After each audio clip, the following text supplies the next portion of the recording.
So first you'll start by peeling and cutting your potatoes into small pieces. Give it a good rinse and just lay them on a paper towel. You want to make sure that it's dry. You also need some red onion and some bell peppers. Next, you're going to cook your bacon. I am using turkey bacon from Applegate.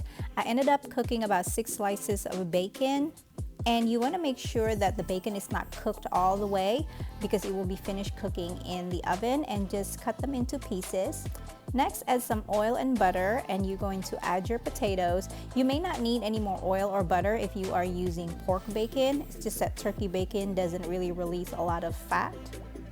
Next, give it a couple of healthy pinches of salt. Don't be shy with the salt. The potatoes need it, and you can season it with pretty much whatever you like. Here I have garlic powder, onion powder, white pepper, smoked paprika, and Miss Dash.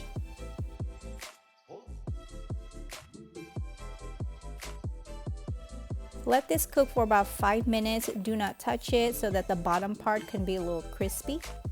After about 5 minutes, you can give it a little toss. As you can see, the bottom part is starting to get a little crispy, and you're going to cook this for another 5 minutes. Next, add your onion and bell pepper. Give it a quick stir, and you're going to cook this for about 10 minutes covered.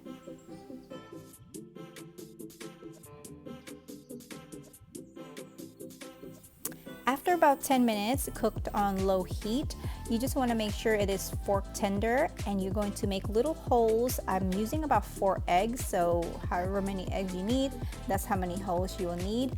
Add a little bit of olive oil and add your eggs.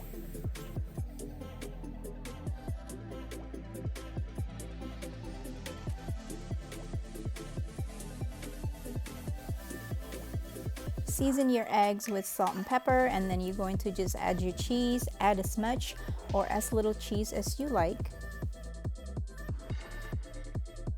Next, you're going to add your bacon pieces. As you can see, I cut mine a little bigger because that's just how we like it.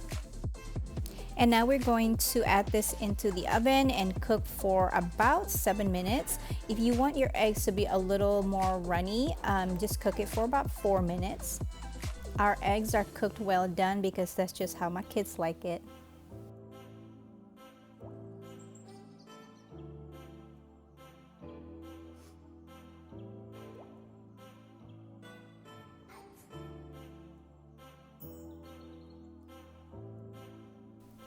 After I took it out of the oven, I just added some green onion, and that is our breakfast for today.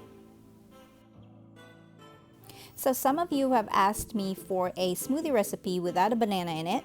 So this one's for you. 1 cup of coconut water, 2 cups of watermelon, 1 cup of frozen strawberry, a small piece of cooked beet, 1 tablespoon of chia seeds. Blend until smooth. So we prefer this one not to be so thick. It's so refreshing this way. And I also added a small piece of watermelon for garnish, and they eventually, of course, ate the watermelon. To make the hummus, you'll need 1 can of garbanzo beans that has been rinsed and drained, juice of a half a lemon, 2 garlic cloves, 2 tablespoons of tahini, about 1 teaspoon of salt, and we're going to blend this for about 30 seconds. And now we're going to add about a 1/3 cup of olive oil and blend until smooth. Give it a taste, and you are pretty much done with the hummus.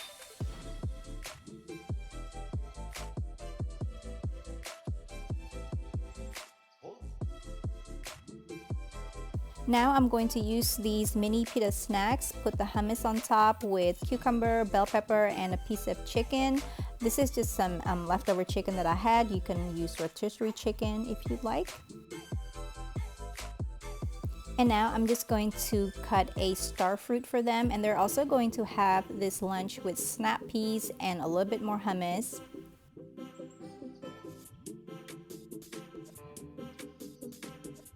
And here is their lunch. For the teriyaki sauce, you'll start with a 1/2 cup of soy sauce, a 1/4 cup of mirin, a 1/4 cup of sugar, a 1/4 cup of rice vinegar, a 1/4 cup of pineapple juice, and some freshly grated ginger. Give this a stir.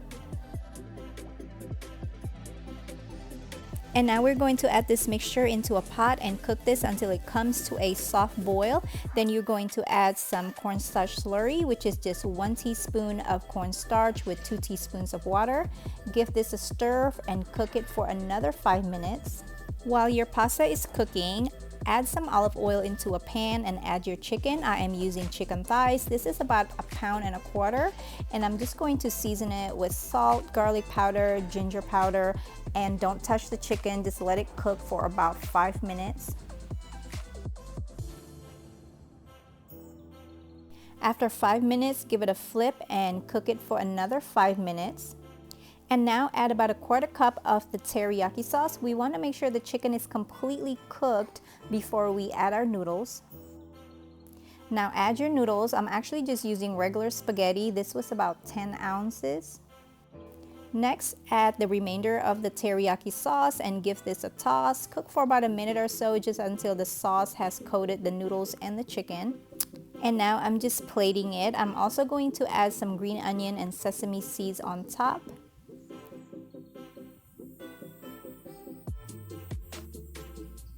And here's their dinner. For their dessert, I actually made this earlier in the day. You'll need 1 cup of peanut butter. I just put it in a microwave for about 20 seconds. 1/2 cup of honey. And now I'm going to add 1 package of the Trader Joe's nut butter bar mix. This is what it looks like. The instructions is there. You don't need to bake it. You just need the peanut butter, the honey, and add the mixture in there. Give it a stir and you are pretty much done.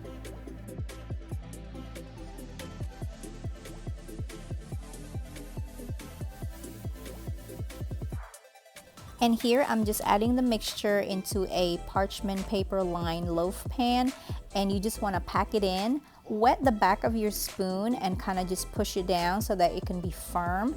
And we're going to freeze this for about 30 minutes. After 30 minutes, this is what it looks like, and you can just cut it to however big or small you want it. To store this, the box direction says that just put it in a tight lid container and just keep it in the fridge.